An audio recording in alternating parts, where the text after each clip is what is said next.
जय संतोषी माँ। मंगलाचरण सिद्ध सदन सुंदर वंदन, गणनायक महाराज दास आपका हूँ सदा, कीजियो जन के काज। जय शंकर जय गंगाधर, जय जय उमा भवानी, सिया राम कीजिए कृपा, हरि राधा कल्याणी। जय शारदा जय लक्ष्मी, जय जय गुरु दया, देव विप्रे गो सतजन, भारत देश विशाल, चरण कमल गुरु जन के नमन करूं। धीर धरो महाकाल, मोह घर सुख संपत्ति भरो, देख कर शुभ आशीष, मातु शरण हूँ आपकी, दो श्री और संतोष। संत जन के चरण हित, खर्च होय मम कोष, माँ संतोषी तोष दो, ओ भटकन से दूर। तब सेना में मन लगे, अहंकार हो चूर। बोलो संतोषी मात की जय हो। माँ संतोषी व्रत कथा और माँ संतोषी व्रत का महत्व और विधि। संतोषी माता के पिता गणपति और माता रिद्धि सिद्धि हैं।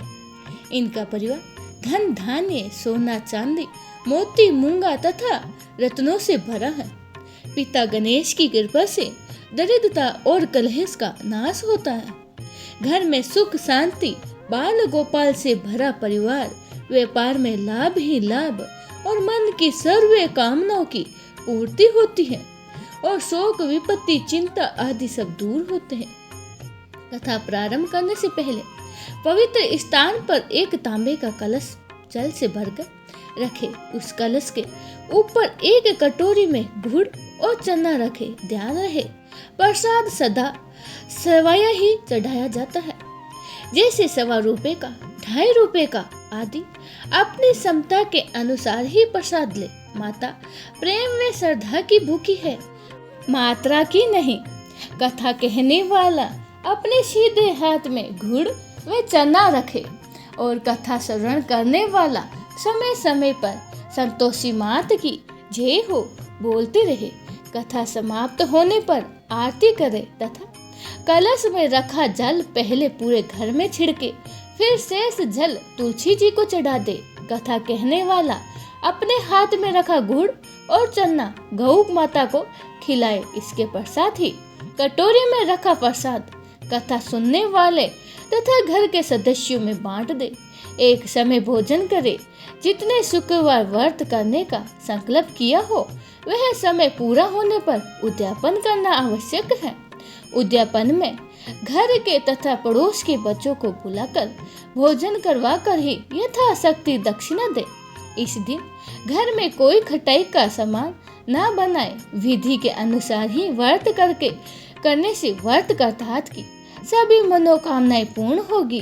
परिवार में सुख शांति और व्यापार में उन्नति होगी। यह व्रत सर्वोत्तम तथा अत्यधिक सरल है। संतोषी माता की कथा प्रारंभ है। एक बुढ़िया के 7 बेटे थे। 6 बेटे कमाने वाले थे और एक बेटा निकम्मा था। बुढ़िया माँ 6 पुत्रों का जूठा 7वें को देती थी।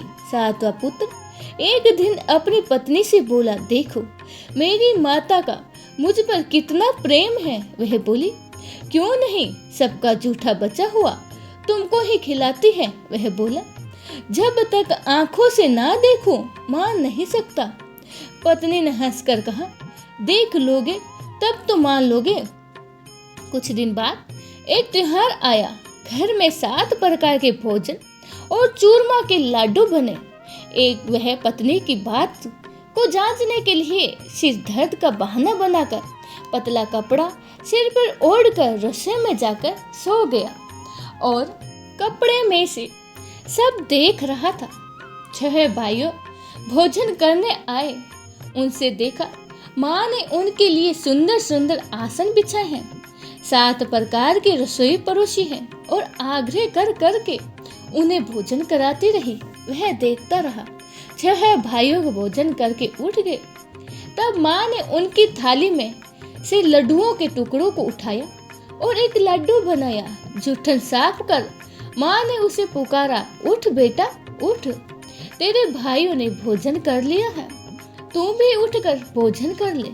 उसने कहा, माँ मुझे भोजन नहीं करना, मैं परदेश जा रहा हूँ। माता ने कहा, कल जाना हो तो आज ही जा। वह बोला, हाँ हाँ जा रहा हूँ। यह कहकर वह घर से निकल गया।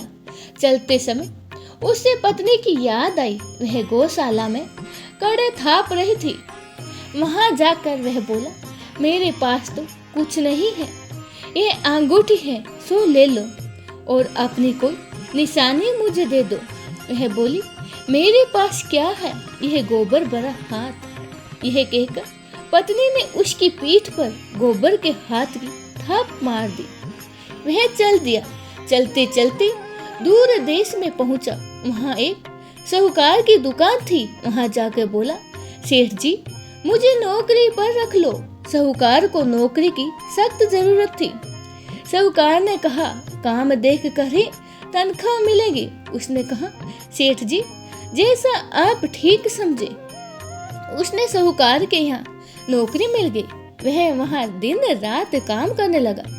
कुछ दिन में ही दुकान का लेन देन, हिसाब किताब, ग्राहकों का माल बेचना, सारा काम करने लगा। साहूकार के 7-8 नौकर थे। वे सब चक्कर खाने लगे, लेकिन उनमें अपनी लगन, परिश्रम और ईमानदारी से सभी को पीछे छोड़ दिया। उसे अपने किए का फल मिला। सेठ ने भी उसका काम देखा और 3 महीने में ही उसे मुनाफे में साझेदारी बना लिया। परिश्रम करते करते 12 वर्ष में ही वह नगर का नामी सेठ बन गया और सेठ अपना सारा कारोबार उस पर छोड़कर बाहर चला गया। इधर उसकी पत्नी पर क्या बीती वह सुने। सास ससुर उसे दुख देने लगे। गृहस्थी का काम करवा कर उसे लकड़ी लेने जंगल में भेजते थे और इस बीच ही घर की रोटियों के आटों से जो भूसी निकलती थी उसकी रोटी बनाकर रख दी जाती थी और फूटे नारियल की नेरी में पानी डालकर दिया करते थे। इस तरह दिन बीत रहे थे। एक दिन वह जब जंगल में लकड़ी लेने जा रही थी, तभी उसे रास्ते में बहुत सी स्त्रियां संतोषी माता का व्रत करती दिखाई दी। वह वहां खड़ी होकर पूछने लगी, बहनों यह तुम किस देवता की व्रत करती हो और इसके करने से क्या फल मिलता है? इस व्रत के करने की क्या विधि है? यदि तुम अपने इस व्रत का विधान मुझे समझाकर कहोगी तो मैं तुम्हारा बड़ा ही एहसान मानूंगी। उनमें से एक स्त्री बोली, सुनो, ये संतोषी माता का व्रत है। इसके करने से निर्धरता, दरिद्रता का नाश होता है और लक्ष्मी आती है। मन की चिंताएं दूर होती हैं। घर में सुख होने से मन को प्रसन्नता और शांति मिलती है। निपुत्री को पुत्र मिलता है और प्रीतम बाहर गया हो तो वह शीघ्र ही लौट आता है। कुंवारी कन्याओं को मनपसंद वर मिलता है। चलता मुकदमा खत्म हो जाता है। कलेश, घर के कलेश और की निवृत्ति होती है। सुख शांति होती है। घर में धन जमा होता है।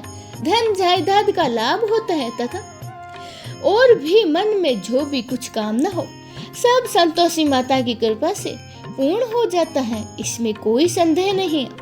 वह पूछने लगी, यह व्रत कैसे किया जाता है, यह भी बता दो, बड़ी कृपा होगी। वह स्त्री कहने लगी, बिना परेशानी, श्रद्धा और प्रेम से जितना भी बन सके प्रसाद लेना। 5.25 पैसे से 5.25 आने तथा इससे भी ज्यादा शक्ति और भक्ति के अनुसार गुड़ और चने ले। हर शुक्रवार को निहारा रहकर कथा कहना सुनना चाहिए। इसके बीच ही कर्म नहीं टूटे। लगातार नियम पालन करना चाहिए। सुनने वाला कोई ना मिले तो घी का दीपक जलाकर उसके आगे जल के पात्र को रखकर कथा कहना चाहिए, परंतु नियम ना टूटे जब तक कार्य सिद्ध ना हो।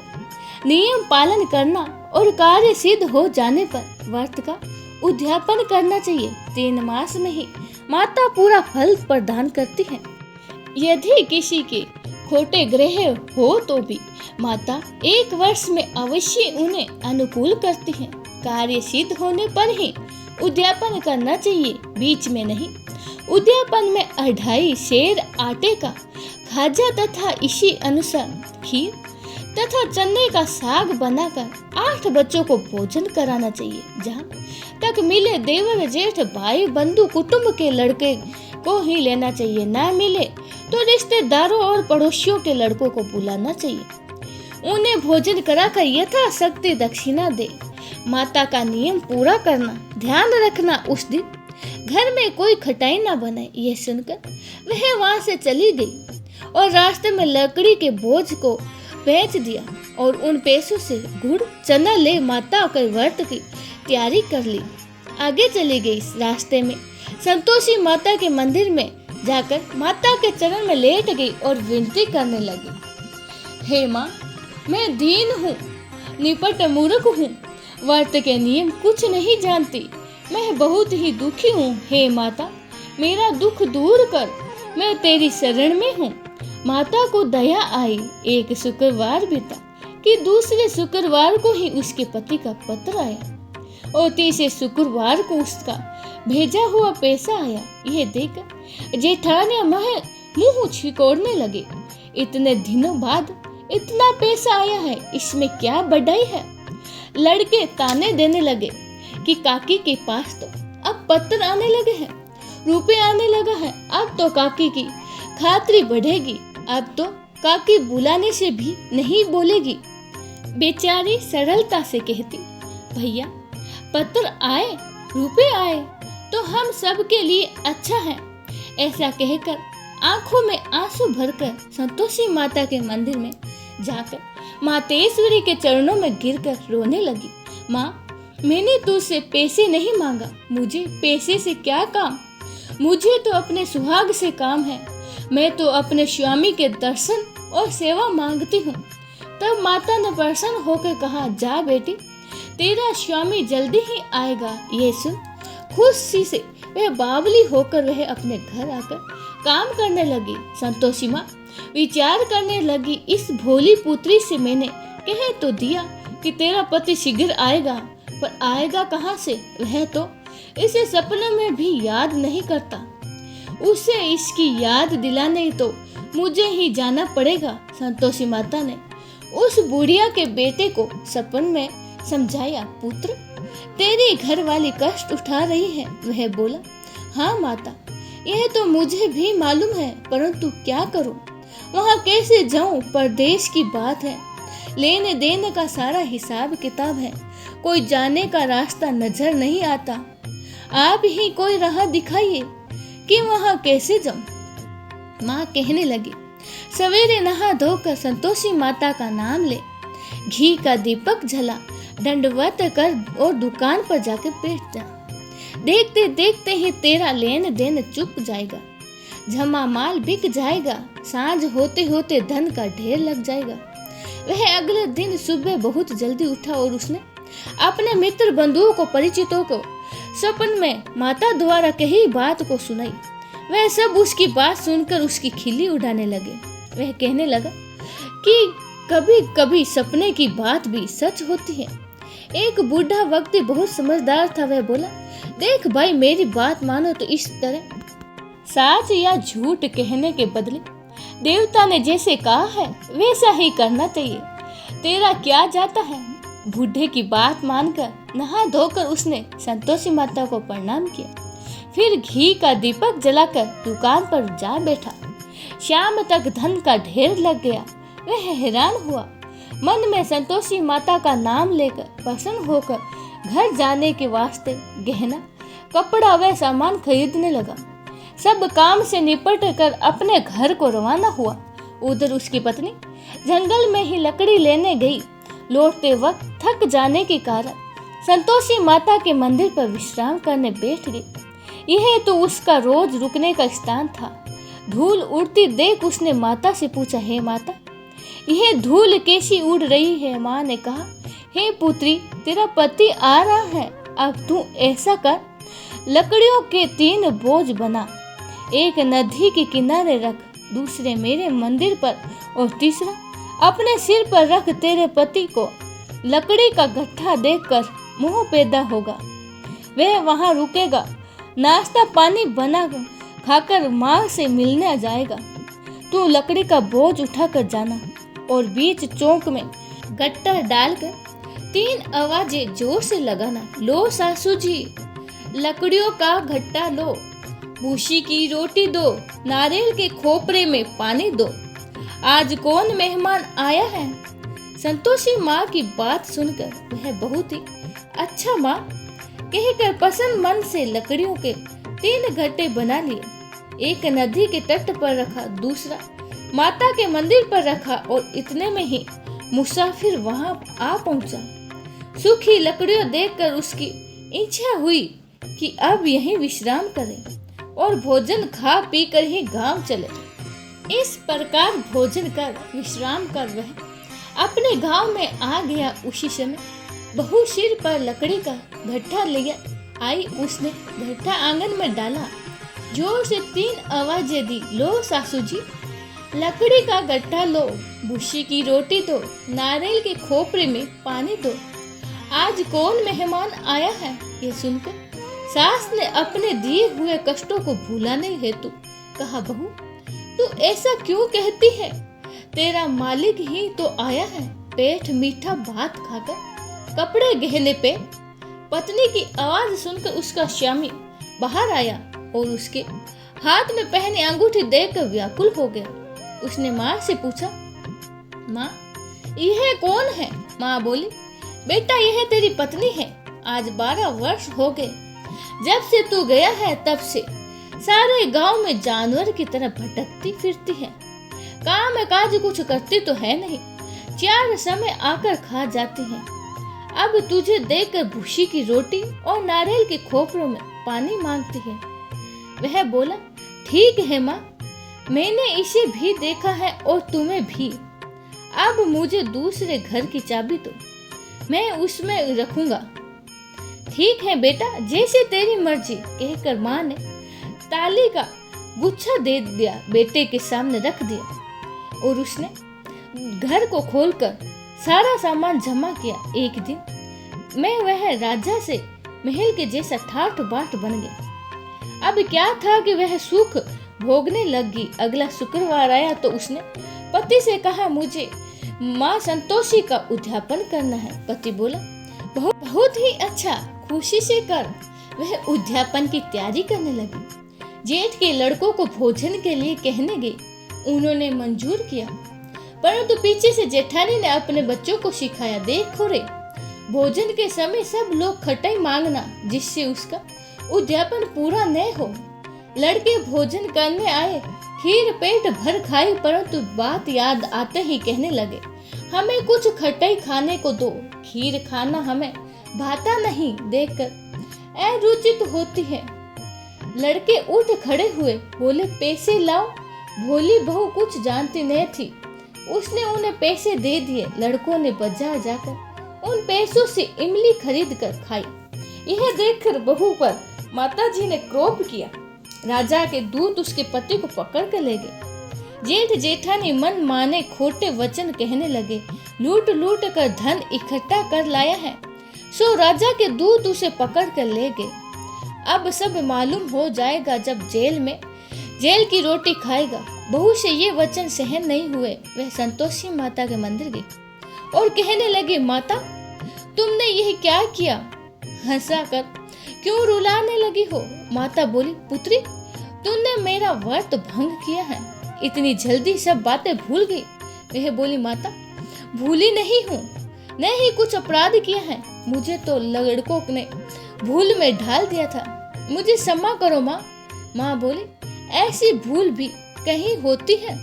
वह बोली, माँ अब भूल नहीं होगी, अब बताओ मेरे पति कैसे आएंगे। माँ बोली, पुत्री जा, तेरे पति तुझे रास्ते में ही आते मिलेंगे। वह मंदिर से निकली, बाहर आई तो रास्ते में उसके अपना पति आता मिला तो उसने पूछा, कहाँ गए थे। वह बोले, इतना धन कमाया है तो उसका कर राजा ने मांगा था, वह भरने गया था। वह प्रसन्न होकर बोले, भला हुआ, अब घर चलो। फिर अगला शुक्रवार आया, वह बोली, मुझे माता का उद्यापन करना है। पति ने कहा, ठीक है करो। फिर वह जेठ के लड़कों से भोजन करने को कहा। फिर जेठ के लड़के भोजन को कहने गए तो जेठानी ने लड़कों को सिखा दिया कि तुम पहले ही खटाई मांगना। लड़के भोजन करने बैठे, परंतु भोजन करने से पहले ही कहने लगे, हमें खीर पूरी नहीं भाती, जी बिगड़ता है, कुछ खटाई खाने को दो। बहू बोली, खटाई खाने के नहीं मिलेगी, खाना खाना है तो खाओ। उनको उठकर चले जाने का, पर उसने ब्राह्मणों के लड़कों को बुलाकर भोजन कराया, दक्षिणा दी और जगह उन्हें एक एक फल दिया। इससे संतोषी माता प्रसन्न हुई।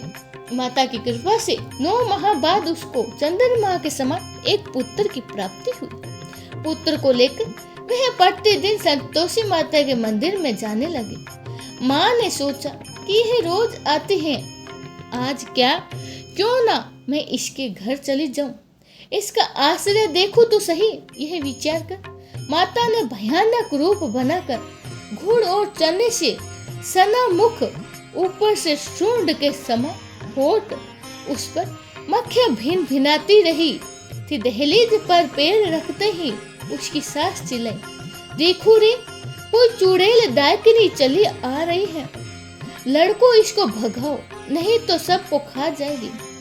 बहू रोशनदान से देख रही थी, वह प्रसन्न हो उठी। आज मेरी माता मेरे घर आई है। एक एक दूध पीते हुए बच्चे को गोद से उतारकर इस प्रकार उसकी सास क्रोध में आई और भरकर बोली, अरे रांड, इसे देखकर कैसी उतावली हुई है जो अपने बच्चे को पटक दिया। इतने में ही माँ के प्रताप से जहाँ देखा वहाँ लड़के ही लड़के नजर आने लगे। बहू बोली, माँ जी, मैं जिनका व्रत करती हूँ ये वही संतोषी माता है। इतना कहकर उसने झट से घर के सारे किवाड़ खोल दिए। सबने माता के चरण पकड़ लिए और विनती करने लगी, हे माता, हम मूर्ख हैं, हम अज्ञानी हैं, तुम्हारे व्रत की विधि हम नहीं जानते, तुम्हारा व्रत भंग हमने बड़ा ही अपराध किया है। हे माता, आप हमारे अपराध को क्षमा करो। इस प्रकार बार बार कहने पर संतोषी माता प्रसन्न हुई। इसके बाद उसकी सास कहने लगी, हे संतोषी माता, आपने बहू को जैसा फल दिया है वैसा सबको देना। जो कथा कहता है, सुनता है और जो पढ़ता है उसको मनोरथ पूर्ण करना। बोलिए संतोषी माता की जय हो।